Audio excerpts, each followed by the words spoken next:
Chapter 7 Year of Climaxes. For Ivan Pavlov, the International Physiological Congress of August 1935 was a lifelong dream come true. The former seminarian who'd been inspired by the people of the 1860s to pursue a life in science was now celebrated by an international gathering of his discipline and hailed as the prince of world physiology. Speaker after speaker praised his achievements. An army of current and former co-workers, many now masters of their own lab, presented the latest in conditional reflex, CR research. A steady stream of visitors attended his experimental demonstrations and marveled at Koltushi. Journalists from around the world pressed for an interview, and he was celebrated by Russia's grateful leaders. The emotional impact was all the greater because the Congress was much more than a personal achievement. It was the triumph of his scientific vision and of his homeland. It would have been unimaginable during Pavlov's youth and the headiest of fantasies in 1914 that Russia, so long a scientific backwater, would proudly host an international congress for which the state spent unheard-of sums of money, treating delegates like visiting royalty and dispatching leading figures to address them, while the country's newspapers breathlessly covered the gathering. Cheering crowds saluted the visiting scientists, and the world's leading physiologists from the United States, Europe, Great Britain, and Japan shared their astonished admiration at the country's new scientific facilities and scientific cadres. The grim international scene provided additional drama and significance. Having underestimated for years the unique threat of Nazism, Stalin had reversed course in December 1933 and embraced Popular Front politics. The USSR joined the League of Nations, belatedly endorsed it as a force to contain fascist Germany, and committed itself to collective security through multilateral treaties with Great Britain and France. "We do not seek an inch of foreign soil," Stalin announced, "nor will we surrender an inch of our own." The Soviet state was intent on using this first large international scientific gathering in Russia to showcase its support for science and collective security against the threat from Nazi Germany. Shock work brigades had completed or renovated scientific institutions and likely sites for visitors in Leningrad and Moscow. The paint was still drying on Koltushi's new dwellings, and a committee of leading state officials and scientists, with Pavlov as official chair, had for many months carefully planned every dimension of the event.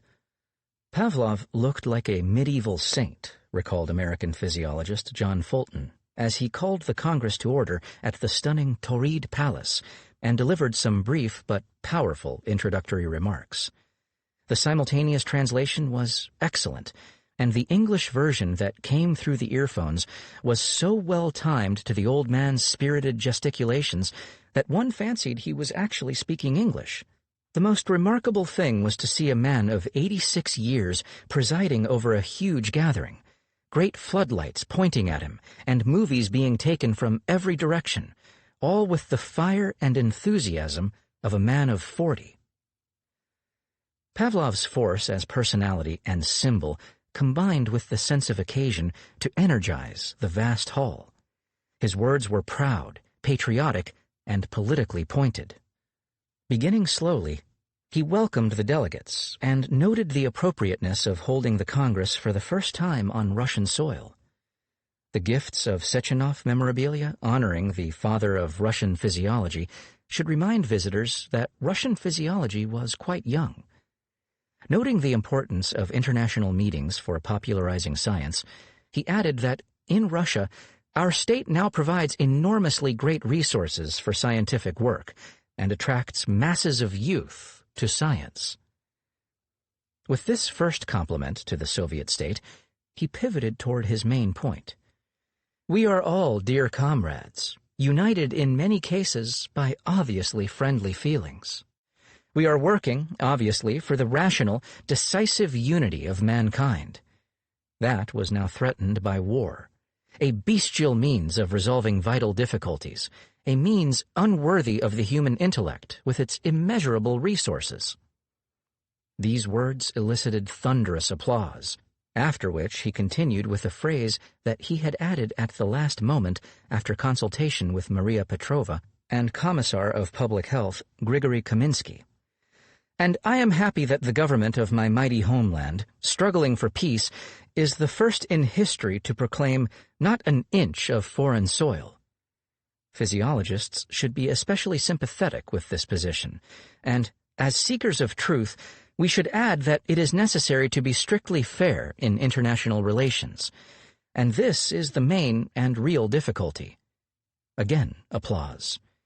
He concluded by thanking our government, which has given us the opportunity to receive our dear guests in an honorable manner. Pavlov had gone well beyond a plea for peace. He had endorsed Soviet foreign policy. The second night's banquet, in the throne room of the Catherine Palace at the former Tsarist residence outside Leningrad, proved equally memorable. A gargantuan feast had been laid out for 1,400 people, recalled Fulton, who learned that new kitchens had been installed for the occasion and staffed by 80 chefs and 180 waiters from Moscow. The tables were piled high with elaborate hors d'oeuvres, and at each place were 7 wine glasses, a carafe of vodka, and 2 bottles of wine. When most of the guests were seated, at about 8:30, Pavlov entered to great applause, and the waiters began distributing their delicacies. A hearty ovation greeted the head waiter when he returned with an effigy of Pavlov in clear ice. Pavlov's toast, largely inaudible in the din, captured his own deepest feelings about the event. He celebrated natural science as the main strength of humanity, and physiology as the science that would teach us how correctly to think, feel, and desire, and so provide true happiness to human existence. That last phrase recalls his poem and public speeches during the desperation of spring 1918. Interviewed by an Izvestia correspondent the next day, he amplified his remarks. Physiology had the special obligation to teach people not only how to work, rest, and nourish themselves correctly, but also how to think, feel, and desire correctly. That is, to create a scientific psychology. The Soviet state, he added, understood this. Take my laboratory at Koltushi. The state has spent and is spending much money on Koltushi. An entire scientific village has been built, and so I now constantly worry how we will redeem these expenditures by scientific work. Special trains bore the delegates to Moscow for 2 plenary talks and a final banquet in the Kremlin's Red Hall. Sitting next to Molotov at the head table, Pavlov took the opportunity to inquire skeptically about collectivization and to request that his arrested co-worker, Adlerberg Zotova, and her family be freed. After Molotov's speech, which sounded the now familiar themes of peace, collective security, and the cooperative development of science, Pavlov rose with the first toast in response. He now replayed publicly with Molotov a scene that he had unknowingly rehearsed with Kaminsky and Fedorov during their tour of the IEM on the eve of the Congress. During that rehearsal, the splendid state of the facilities and Fedorov's rhetorical question, "So you won't be ashamed to show this to your foreign colleagues?" had elicited Pavlov's now standard response. The facilities were wonderful. State support for science was bountiful, and he only hoped that he could justify the expenditures. Now, during the final scene at the Congress, the overwhelming experience of the past 10 days and the task of responding to Molotov's speech served as a powerful stimulus for an identical response. You have heard and seen the exclusively favorable position that science occupies in our country. I want to illustrate the existing relations between state power and science with just one example. We, the heads of scientific institutions, are anxious and uneasy regarding whether we are able to justify all those resources that our government has made available to us. Molotov responded, as had Kaminsky 10 days earlier. We are certain that you will unconditionally justify this. Thunderous applause.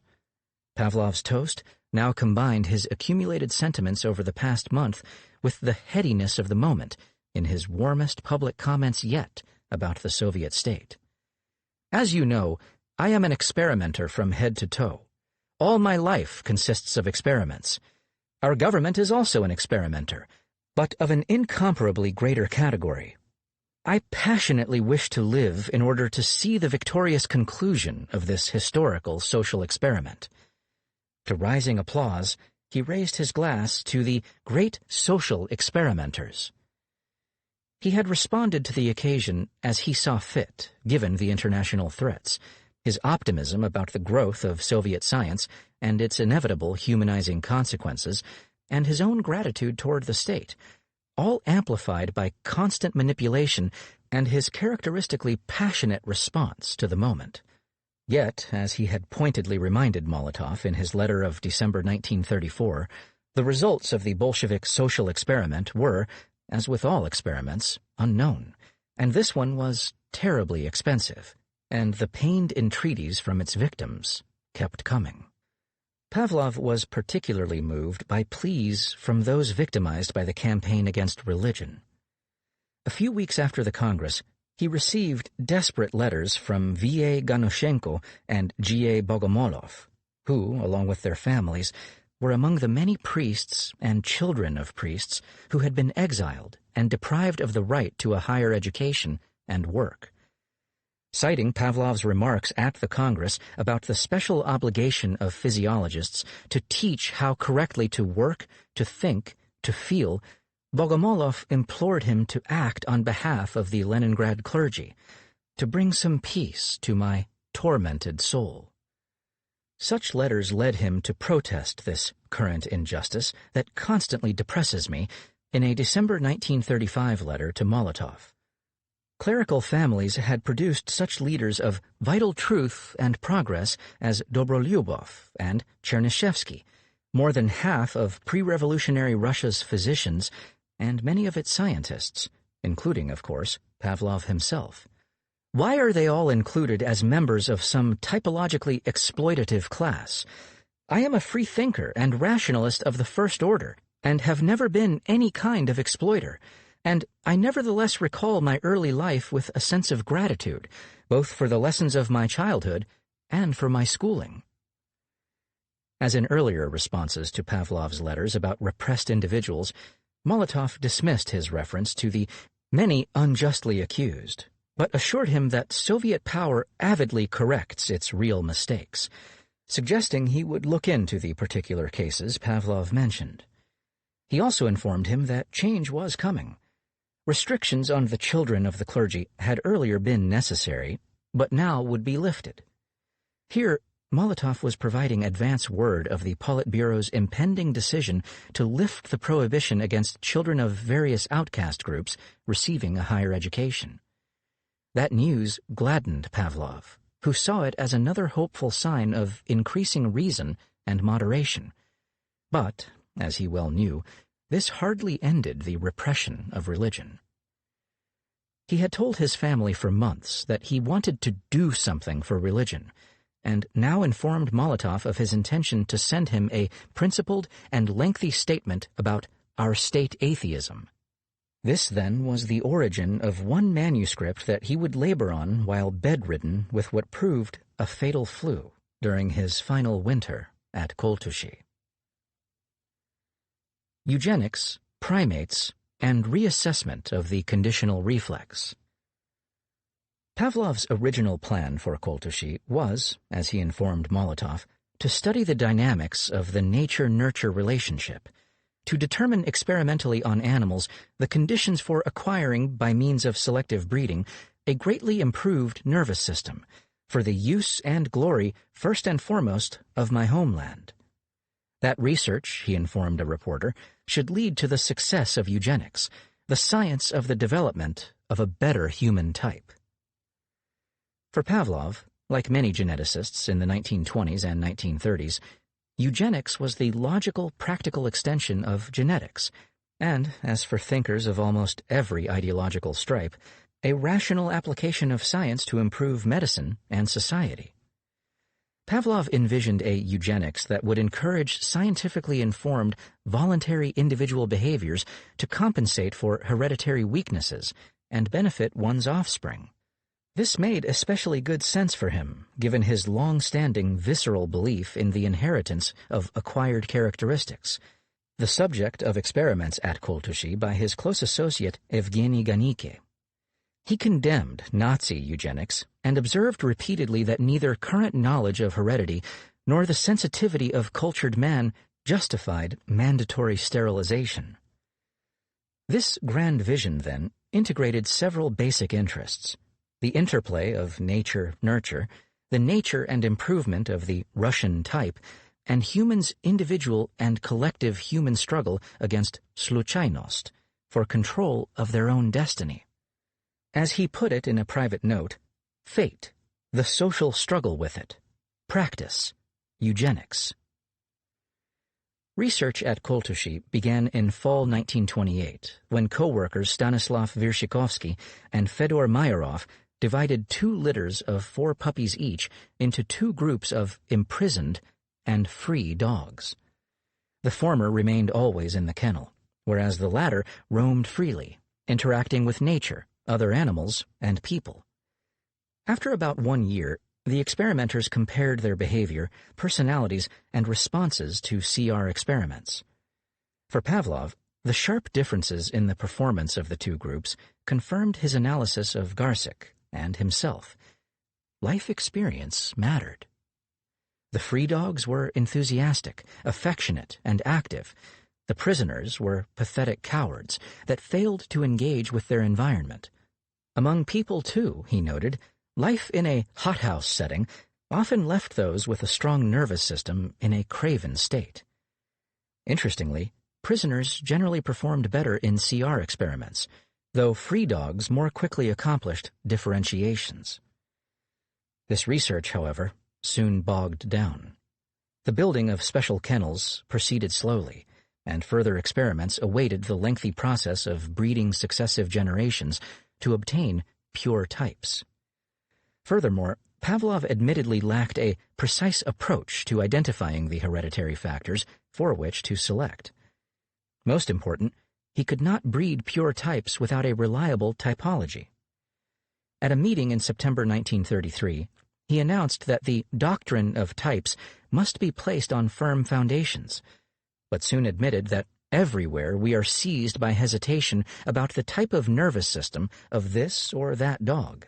He collaborated with Mayarov on a set of 21 tests for the nervous type, but these yielded contradictory diagnoses for many dogs and mapped poorly on their behavior and personality. Yet, Koltushi had moved to the very center of Pavlov's emotional life as a scientific center, a country home, and the repository of dreams for his remaining years. So it proved quite fortuitous when, in summer 1933, the arrival of 2 unexpected guests, the chimps, Rosa and Raphael, provided a new, engrossing scientific rationale for his sojourns to the science village. That arrival was neither Pavlov's idea nor happy chance. It resulted from the scientific ideological agenda of the communists in his lab.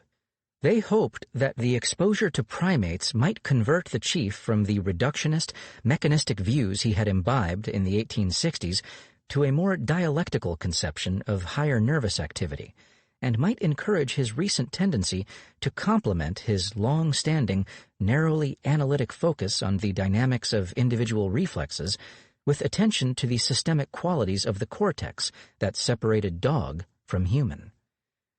As they knew from experience, arguing philosophy with him was useless, but, as a committed and observant experimenter, Pavlov could be moved by the spontaneous dialectics of facts. Engagement with primates might, then, convince him of the qualitative differences between them and lab dogs.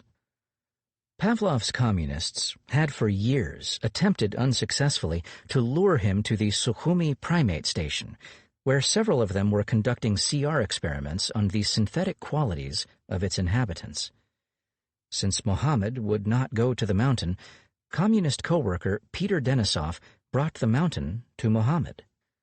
Dispatched by the Academy of Sciences to Serge Voronoff's primate colony on France's Côte d'Azur, he returned with the 2 chimps as a gift for the chief.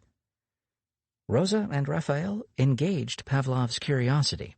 He began immediately to observe and experiment on them in collaboration with Denisov, and, beginning in fall 1933, did so during regular Friday sojourns to Koltushi and lengthier stays during summer and winter breaks. This first sustained contact with a model organism other than the dog would indeed have profound consequences for his ideas about CRs and psychology. Lured into the chimp's arms, Pavlov had his own long-maturing reasons to embrace them. He was preoccupied with the challenge to associationism by Gestalt theorists, led by Wilhelm Kohler, who made effective use of his experiments with chimps. Gestaltists argued that the human mind engages the world not by accumulation and association of small perceptions, but rather by grasping wholes, configurations, or gestalten. The key concept here was insight, the active apprehension of the structure of an entire perceptual field that lurked beyond simple experiences. After hearing Kohler's address to the International Psychology Congress in 1929, Pavlov began reading his Mentality of Apes, 1917, and Gestalt Psychology, 1929-1933, criticizing them with increasing intensity as Gestalt's popularity grew and its advocates targeted his own CR-based associationism. The first year and a half of Denisov and Pavlov's experiments with Rosa and Raphael were based largely on those that Kohler had described in Mentality of Apes, as Pavlov wanted to examine Kohler's evidence for ascribing to chimps insight that was inexplicable in associationist terms. In 1930-32, Pavlov had developed his concepts of systematicity and the dynamic stereotype to provide an associationist explanation of phenomena that the Gestaltists attributed to the mind's active, holistic insight into the structure of an entire perceptual field. 2 basic experiments underlay these concepts. If a series of CRs was established in the dog, the buzzer as a conditional stimulus, a flashing light as a conditional inhibitor, and so forth, any variation in the order of those exciters changed its response to each.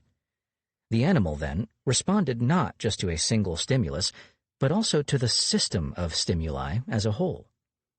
A second experiment demonstrated that once this series was established, the first conditional stimulus alone elicited the same series of salivary responses as did exposure to the entire set. Only after a few such trials did the new circumstances elicit a change in these responses, an alteration in the dynamic stereotype, Pavlov's awkward term for expressing that this system was changeable yet durable, exercising an inertial influence of the whole over the parts. Systematicity and the dynamic stereotype, then, were Pavlov's associationist alternatives to the Gestaltists' perceptual field and active subject. Pavlov had earlier worked almost exclusively from the bottom to the top, from the parts to the whole, from the dynamics of isolated individual reflexes toward a characterization of higher nervous activity, behavior, and the psyche. Now, he sought also to move from the top to the bottom, from the whole to the parts, from the dynamic stereotype to its component individual reflexes. Earlier, he had compared unconditional reflexes to a direct line between 2 telephones, and CRs to a temporary connection established through a switchboard, the cerebral cortex. Now, his attention was shifting toward the switchboard itself. This change was reflected and facilitated by a new metaphor. The long-standing image of chains of reflexes remained, but was increasingly subsumed within that of the cortex as a mosaic with the glittering light of excited cortical points, the darkness of inhibited ones, and the grays formed by the traces of past experiences. The mosaic metaphor, which first appeared in Pavlov's brief discussion of systematicity in his monograph of 1927, made it easier to envision a different kind of nervous connection. Not just that between a subcortical unconditional stimulus and a cortical conditional stimulus, but also multiple linkages between various cortical points of the mosaic. For example, between two indifferent stimuli, such as a light and a metronome, that were unconnected to any unconditional reflex, and so had no status as signals. Innumerable stimuli constantly bombarded the cerebral hemispheres, Pavlov now emphasized, and these emanated both from the external world and from the animal's own internal milieu. This latter addition reflected his interaction with Polish Pavlovian Jerzy Konorski, who impressed upon Pavlov the existence of a second type of CR, which he termed motor conditioning, as opposed to Pavlov's classical conditioning. Skinner would later describe Konorski's motor CR as instrumental or type 2 conditioning. When Konorski simultaneously fed a dog and moved its leg, a CR was formed, and the dog eventually moved its own leg toward that same goal. As Pavlov put it in 1932, there is this everyday fact, reproduced by us in the laboratory, the formation of a temporary connection between any external excitation and passive movements, with the result that the animal makes active movements in response to certain signals. These developments encouraged Pavlov, as an unwavering believer in both determinism and free will, to think that the two could be reconciled, that free will could be reconceptualized as a result of the summative activity of the cortex, which humans could learn to alter through the direction of energies. He tested that hypothesis in introspective experiments on his own ability to control the otherwise unpredictable direction of his thoughts and desires. This, then, was the context for Rosa and Raphael's arrival at Koltushi.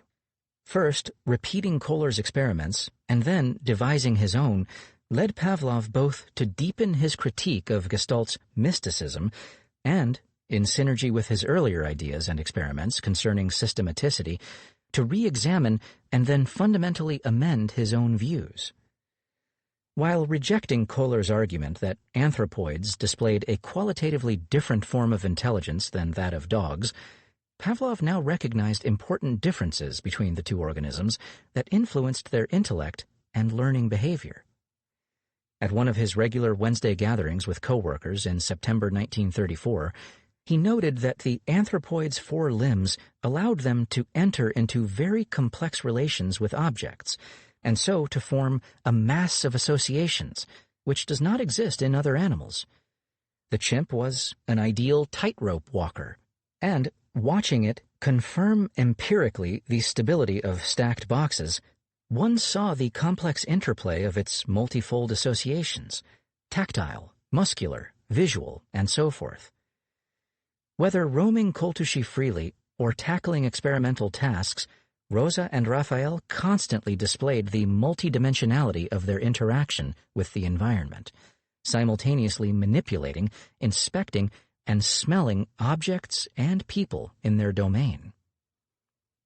Pavlov soon realized that, regardless of its species characteristics, the experimental dog harnessed to the stand and exposed to one stimulus at a time could only manifest some of its qualities. Constrained by experimental design, that dog embodied his long-standing model of the organism responding serially to single stimuli. The unconstrained chimp, however, was free to express its powerful investigative instinct simultaneously with eyes, ears, nose, and hands, and so embodied the emerging model of systematicity and the multidimensional mosaic. In early 1935, Pavlov gathered his thoughts in a never-completed manuscript on the intellect of anthropoid apes. Here, he confidently repeated his comments at the Wednesday meetings about Kohler's fallacies and the explicability of chimps' problem-solving process in terms of associations. He was much less confident, however, doing so in terms of CRs. This was a crucial distinction. For Pavlov, a CR was the temporary connection between a subcortical and cortical point, or, as he sometimes put it, between an unconditional exciter of the subcortex, such as food, pain, and sex, and a neutral stimulus, such as a buzzer, light, or metronome, that became a signal for this subcortical exciter by simultaneously exciting a point in the cortex. These specific physiological features underlay the laws governing the CR and its biological role as the mechanism through which organisms adapted to a changing environment. Association was a looser, more general term, a reference to any connection between two or more experiences, sensations, or images. Pavlov had long argued that the physiologist's CR and the psychologist's association referred to the objective and subjective aspects of the same process. But now he was not so sure. In The Intellect of Anthropoid Apes, he analyzed the elementary associations or knowledge or ideas involved when the chimp piled boxes to reach a high-hanging fruit. He identified 10, describing some in more detail than others in this rough draft intended for his eyes only. Here, in paraphrase, is his list, with direct citations of some notes to himself. 1. Boxes must stand directly under the fruit. 2. They must be placed upon the other. But how? 3. The chimp crawls onto the box to test its stability. 4. It moves a second box near, places it on the first box, and tests for stability by crawling on the boxes. This is a kinesthetic association. 5. When a number of boxes are piled up, it tests for stability by inspecting the boxes, and instead of the kinesthetic association, there is another visual association. 6. Over time, the chimp looks at the structure from a greater distance to see if it is of sufficient height. 7. The chimp tests the height by climbing on the boxes. 8. If rectangular boxes are used in the trial, the chimp might reach the necessary height without using all the boxes. 9. If the boxes are not rectangular, the chimp needs to use all 6 boxes. 10. If boxes of various sizes are used in the trial, the chimp must undertake the difficult task of stacking them in the correct order, a process that is probably governed by sight. There was no need, then, to resort to Kohler's insight or other, as he often fulminated to coworkers, gestaltist nonsense. In this visible and indubitable act of thinking, there is nothing other than simple and complex associations. But what was the nature and mechanism of these associations?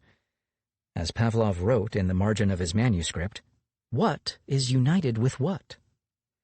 Pavlov referred to a lawful chain of these associations, that is, the association of associations. But what he described was not so much a chain as an interconnected mosaic. The elementary associations are united among themselves in the most varied way, giving rise to a system of nervous processes that with repetition is implemented more and more easily, becoming more and more fixed. The key problem, again, was what is united with what? The association of associations he described differed fundamentally from his old definition of the CR as a temporary connection between a subcortical and cortical point, a signal established through simultaneity. Rather, he repeatedly invoked the connection between, for example, the chimp's kinesthetic and visual associations. He could explain the chimp's complex interaction with its environment and its progress toward a high-hanging fruit by the association of associations, systematicity, and the cortical mosaic. But this explanation drove a wedge between the allegedly synonymous association and CR. Having pondered this problem for 6 months while traveling and presiding over the International Congress of Physiology, in November 1935, he dropped a bombshell on his coworkers. Contrary to 3 decades of lab doctrine, CR and association were not synonymous. The CR was but one type of association. This raised new, pressing research questions. What are the different types of association and their laws? What are the dynamics and mechanisms of systematicity? Closing the meeting, he left his stunned coworkers with a question that they had long considered closed. What is a conditional reflex? Chapter 8. Final Reflections. During his last winter at Koltushi, Pavlov grappled with the lessons of his climactic year in two manuscripts, so different in language and genre, one a scientific paper on psychology as a science, the other a letter to communist leader Vyacheslav Molotov about Bolshevism, science, and religion. Each was a final expression of the same long quest. Pavlov devoted that scientific paper to the physiology of associations. Associationism's success in connecting subjective phenomena, such as words, thoughts, and feelings, with measurable objective actions, represented the most important achievement of psychology as a science. That achievement was now threatened by Gestalt, which appealed to the animistic belief in a special substance separating mind from the rest of nature. Gestaltist interpretations mystified phenomena that were scientifically explicable through his own research on the objective phenomenon that corresponds to the psychologist's association. An audience expecting that phenomenon to be the conditional reflex was in for a surprise. Pavlov now invoked and reinterpreted experiments with dogs that he had initiated with his turn to systematicity. These adopted a design that he had avoided when preoccupied earlier with chains of reflexes, but which had been developed by other researchers schooled in his methods. In the mid-1920s, two of Pavlov's disciples interested in psychiatry and child development, Krasnogorsky and Ivanov-Smolensky, had demonstrated that humans routinely formed connections, associations between two cortical points, that is, between two indifferent stimuli, even if they were not reinforced by a subcortical exciter. For example, when a child was exposed simultaneously to a light, a buzzer, and a metronome, and the light was then established as a conditional stimulus for food, the buzzer and metronome also elicited a food response. This was the same type of non-CR association that Pavlov had later observed in experiments with Rosa and Raphael. From October 1932 through early 1934, Pavlov's co-workers, I.O. Narbutovich and N.A. Podkopayev, conducted similar experiments, using movement rather than salivary reflexes, with the same result. By simultaneously exposing a dog to a rotating figure and a tone, they established an association between the two. Then, they established the rotating figure as a conditional stimulus for electrical shock. Now, the tone alone, too, elicited this same defensive reaction. Pavlov had earlier interpreted all these connections as CRs, but now, in Psychology as a Science, he distinguished between the specific CR and the general association. The CR between rotating figure and shock had been joined to the association between figure and tone in a mosaical association of associations. This new metaphorical perspective explained his decades-long failure to establish experimentally a second and third order CR that, as the equivalent of the psychologist's associations, combined end-to-end in long chains to produce complex behaviors, thoughts, emotions, and knowledge. The lab had first attempted in 1905 to form a second-order CR by establishing, say, light as a signal for food and then a buzzer as a signal for the light. The buzzer did not, as they excitedly expected, elicit salivation. "We were grief-stricken," Pavlov later recalled. He had concluded reluctantly that, rather than forming a second-order conditional stimulus, the buzzer had become a conditional inhibitor.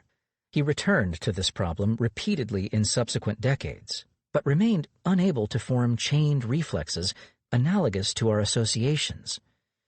Now, finally, he could explain that troubling mystery.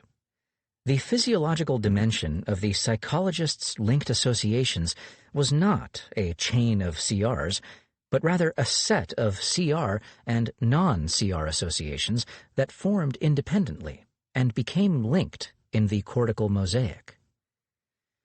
In Psychology as a Science, Pavlov explained the physiological differences between these two types of association. The CR involved in the linkage of a subcortical point, excited by unconditional drives for food, safety, and sex, and a cortical point that was excited simultaneously by an external exciter. In a non-CR association, certain kinesthetic, tactile, and visual excitations from certain external objects and their position become connected with other, also visual excitations, and perhaps also with kinesthetic excitations from one or another external objects. These were linkages between two cortical points. Another difference followed from this. The formation of any association required cortical tonus, energy, excitability. In the CR, that tonus was provided by the involvement of the subcortex, by the energy of the primal drives. Since non-CR associations did not involve the subcortex, they required an alternate energy source, which Pavlov's lab supplied in experiments by using wavering stimuli to maintain an orientational reflex, the physiological dimension of curiosity.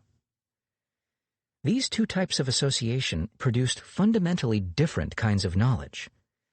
By forming a CR, the animal learned about the relationship of separate objects in the environment to itself. For example, that a buzzer signaled an opportunity to eat, and a rustling bush, the danger of a predator. Through non-CR associations, organisms learned about the relationship of external things among themselves.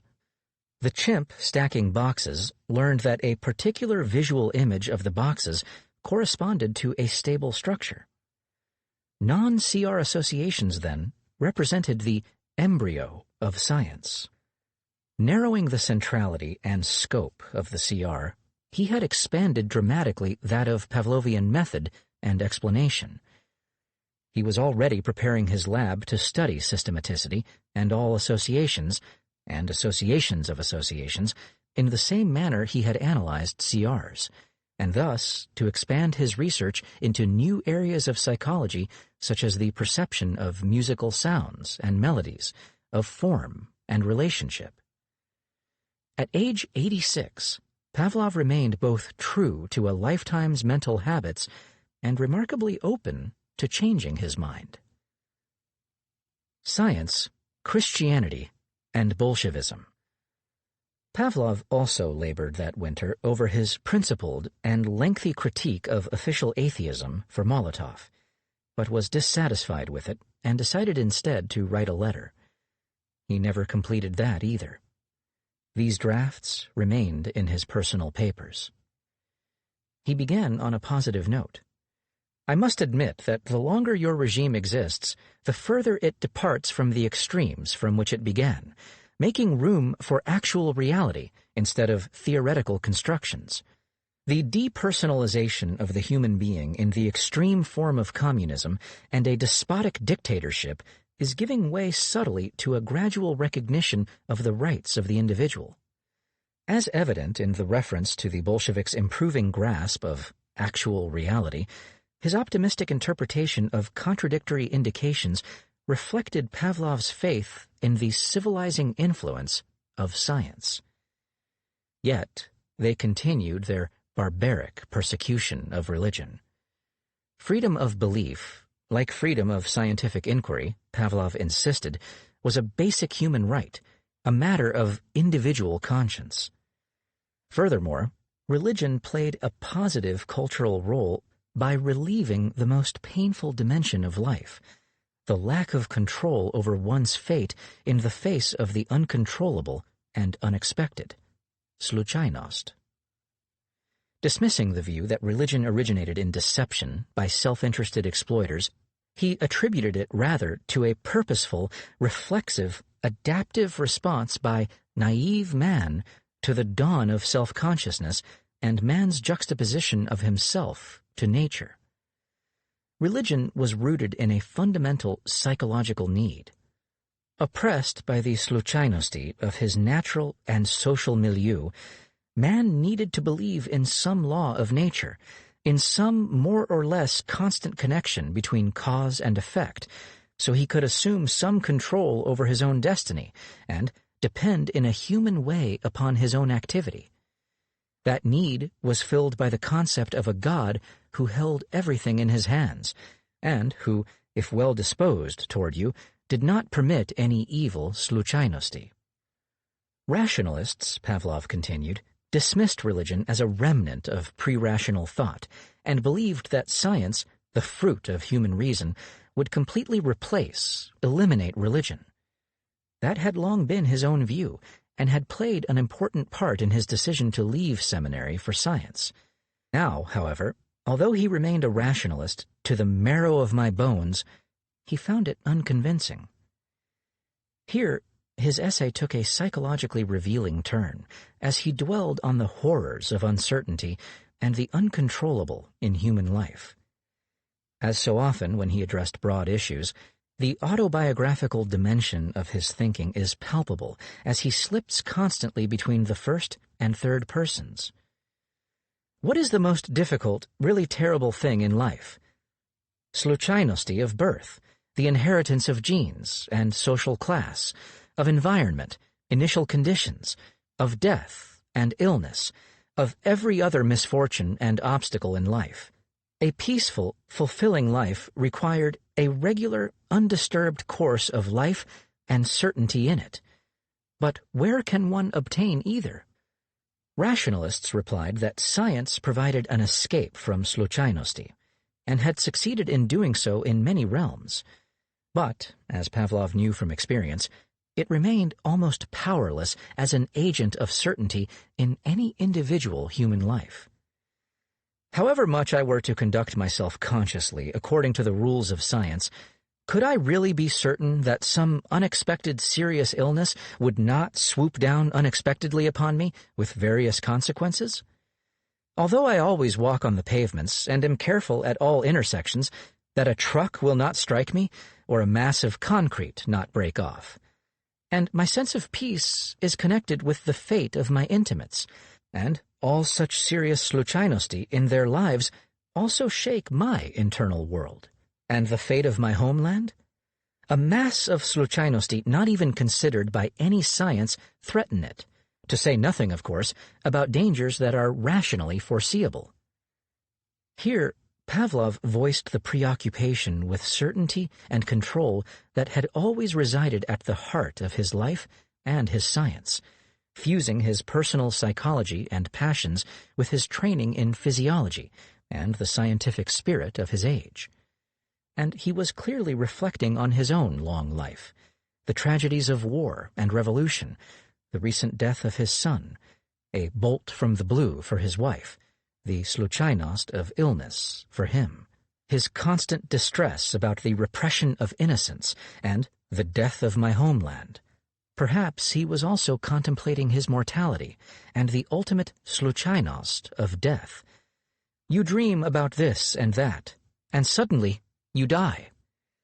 His uncharacteristically sober assessment of science's ability to conquer uncertainty seems also a tacit recognition that, for all his achievements over the past 3 decades, his own research had failed to confine the psyche within the comforting certainties of mechanistic law, and indeed seemed nowhere close to doing so. He still believed that science would finally succeed in understanding, limiting, and perhaps controlling the torments of human consciousness. But, as he had written 5 decades earlier when contemplating Dostoevsky and the prospects for a true science of the psyche, not soon, not soon.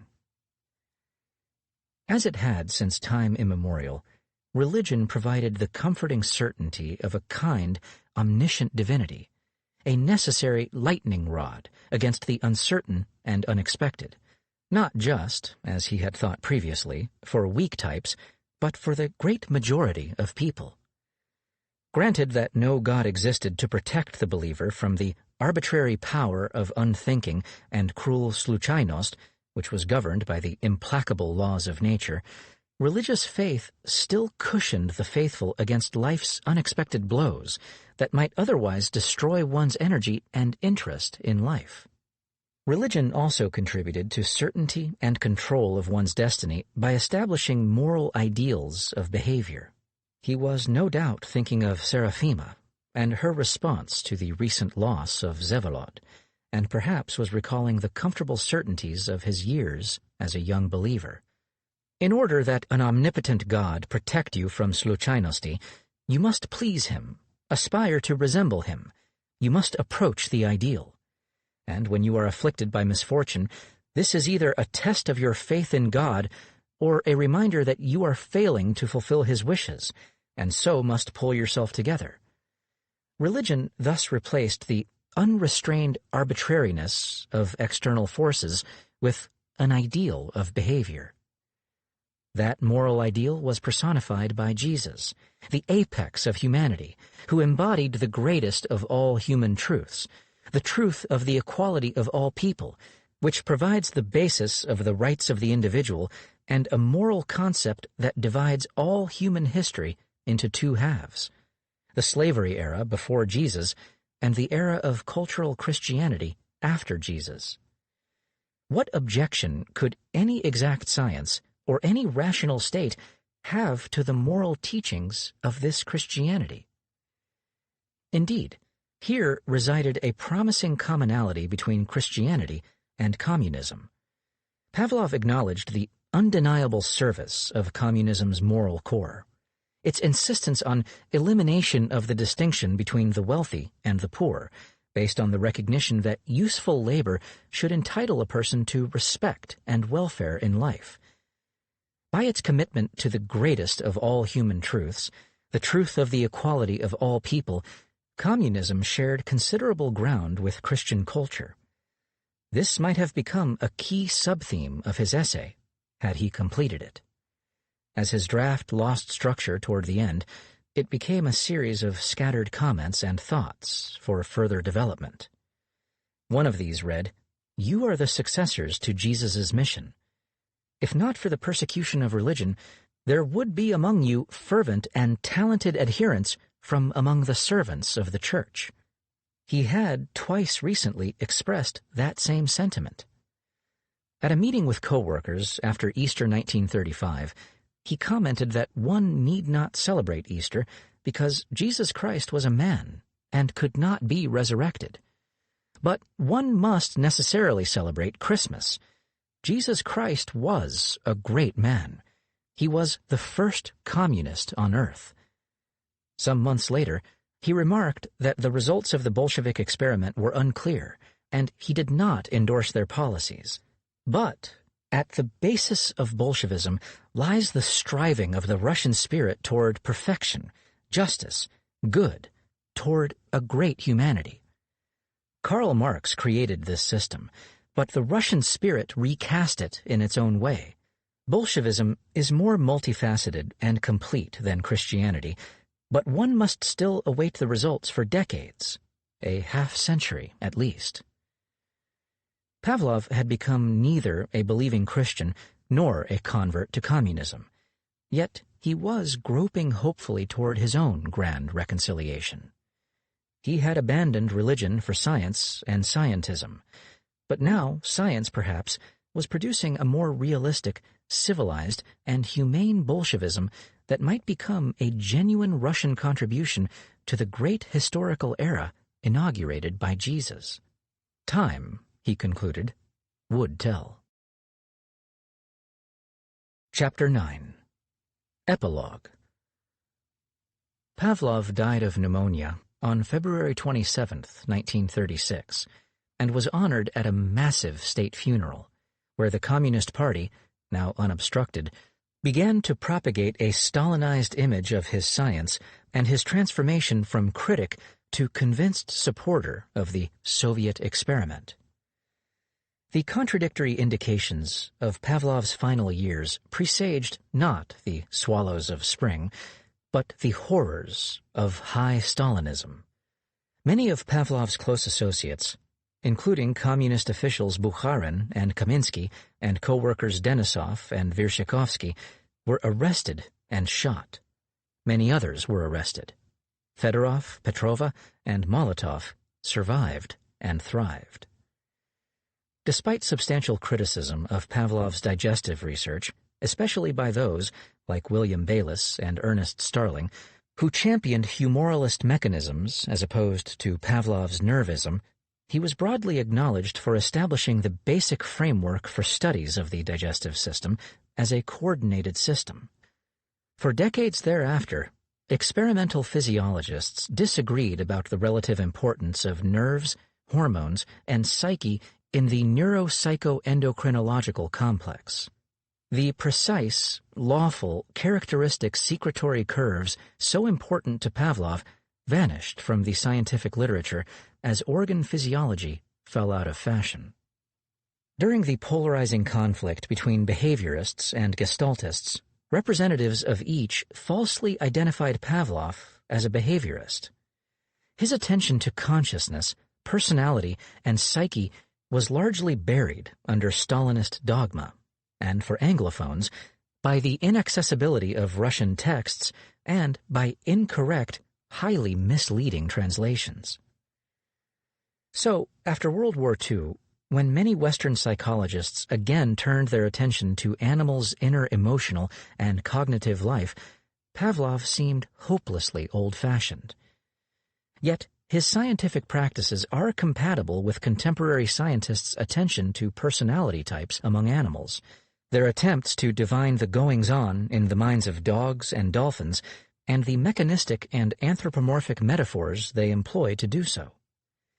Pavlov's attempt to integrate physiology, psychology, and psychiatry has fared poorly amid modern hyper-specialization, and his organ physiology has been largely abandoned amid the reductionist drive of modern medical science.